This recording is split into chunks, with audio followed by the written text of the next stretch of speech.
Last month, U.S. Attorney General Jeff Sessions announced a zero-tolerance policy, saying 100% of illegal southwest border crossings will be referred to the Justice Department for prosecution. If you are smuggling a child, then we will prosecute you, and that child may be separated from you as required by law. As a mom, it was a gut punch to see these kids being taken from their relatives.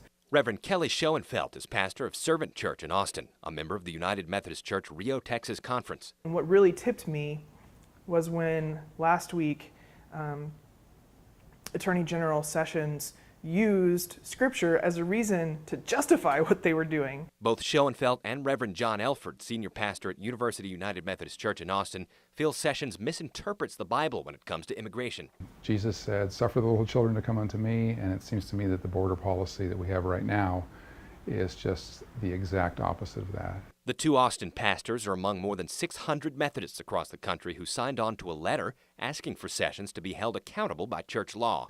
But this letter is actually a formal complaint, and it's written to the pastors of Jeff Sessions Church, where he is a member and then where he attends. People might think, what in the world is a church letter? You know, the church law. It's not the government. It's not something that can be held to put somebody in court or in prison.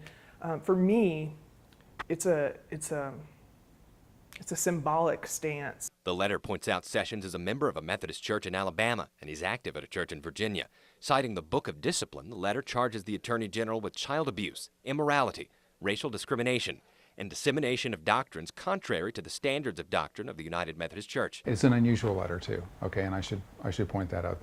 We don't make charges against lay people lightly, and it just doesn't happen very often. Speaking of nonpartisan politics, Texas Speaker of the House Joe Strauss, a Republican, sent President Trump a letter on Tuesday urging him to immediately rescind the zero-tolerance policy. You have publicly suggested that your administration may end these policies if congressional Democrats agree to some of your other border security objectives and positions. But it is wrong to use these scared, vulnerable children as a negotiating tool. Their suffering should also not be used to deter illegal immigration.